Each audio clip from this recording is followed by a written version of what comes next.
The 2025 season is in the books for the Bethel baseball team out of Mishawaka, but it's certainly not a season this team and community will soon forget. 21 Alive sports reporter Andy Newman shares a powerful story.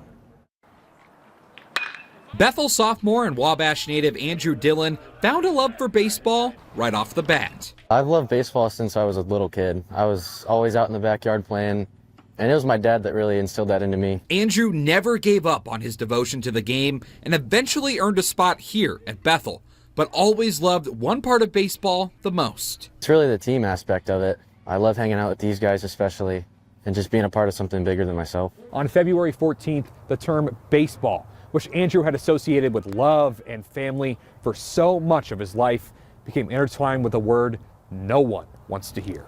I went into the ER and they found the mass, and I didn't really process it at first. It was a baseball-sized tumor is what they said. I think it was after surgery that they told us for sure that it was cancer, and that's when it really hit me, like, whoa. Dillon's life changed in an instant, and when he took a step back, it put so many of his setbacks into focus.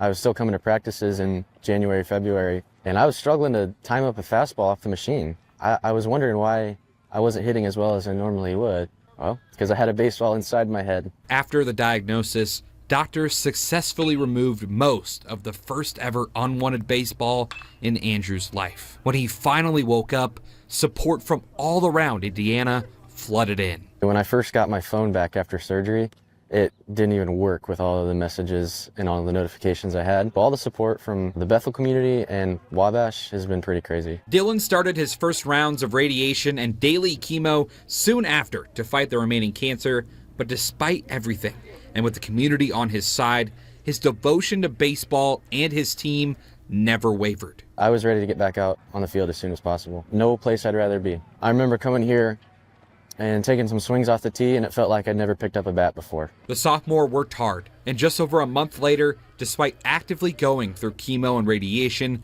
returned to the field. I don't know how he does it. It's just a miracle on how he does it, and the way he's putting in his heart and that he is still able to do this is insane. Not just for me, but all of us, our coaching staff, his teammates. He's just an inspiration. The fact that he comes out here every day to be on this baseball field because of it's what he loves, and we're in awe. Now, when Dillon trots out onto the diamond, it means the whole world to the people who have seen it hundreds of times before.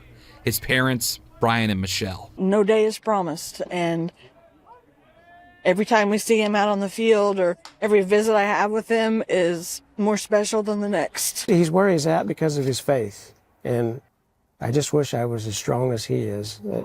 I don't know where he got his strength, but I want to be like him.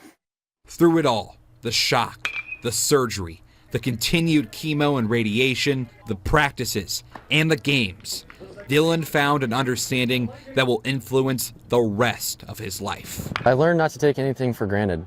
It's crazy how life can be normal one day and then the next they tell you have cancer. So I've learned every day that I'm at practice or in class not to take it for granted. Reporting from Bethel University in Mishawaka, Andy Newman, 21 Alive Sports.